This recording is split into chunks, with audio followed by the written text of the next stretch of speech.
has built a remote control robot. A robot which can be controlled from a far distance is called a remote control robot. A remote control robot is very useful wherever it is danger for human beings.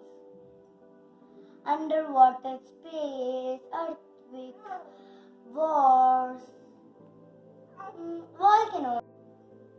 We need receiver and transmitter. Transmitter for a remote, receiver for motors. Let's build a remote control robot.